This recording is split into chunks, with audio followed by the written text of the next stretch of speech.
Hi అండి, welcome back to our channel Achita kitchen for you. ఈరోజు నేను జామకాయ పచ్చడి చేయబోతున్నాను. ఎలా చేస్తానో చూడండి. జామకాయల్ని ముక్కలుగా కట్ చేసుకున్నాను. కడిగేసిన తర్వాత వాటిలోకి కావలసిన పోపులు: శనగపప్పు, మినప్పప్పు, వెల్లుల్లి, ఎండుమిర్చి, ఆవాలు, జీలకర్ర, అలాగే టేస్ట్ కోసం ఒక పచ్చిమిరపకాయ. దీన్ని ముక్కలుగా కట్ చేసుకోవాలి.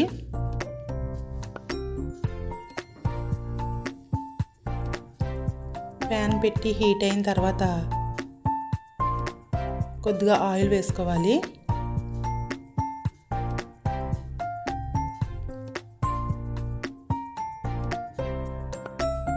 ఇవి పోపులు ఒకదాని తర్వాత ఒకటి వేయించుకోవాలి. శనగపప్పు వేగిన తర్వాత మినపప్పు వేసుకోవాలి.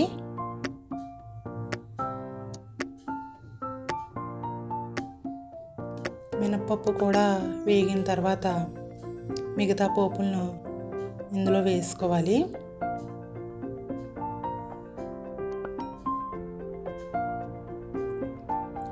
ఇవన్నీ మొత్తం అన్నీ ఒకసారి వేయించిన తర్వాత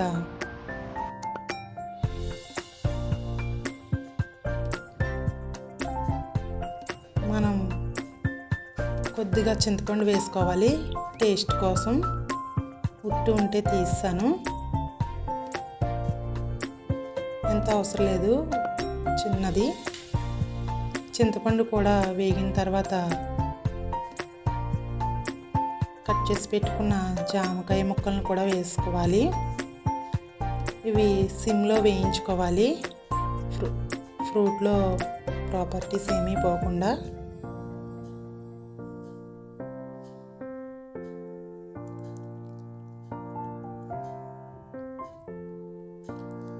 కొద్దిగా పసుపు కూడా వేసాను. ఇవన్నీ నెమ్మదిగా వేయించుకున్న తర్వాత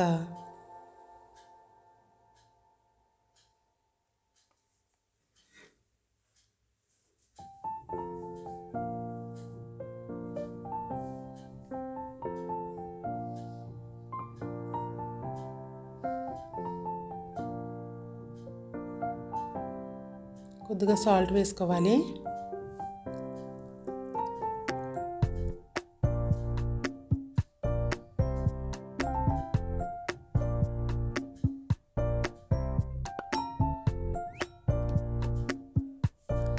జామకాయలు మరీ పండుగా ఉన్నవి తీసుకోకూడదండి, కొంచెం పచ్చిగా ఉన్నవి తీసుకోవాలి. కొంచెం గట్టిగా ఉంటాయి కదా, అలాంటి జామకాయలు తీసుకోవాలి.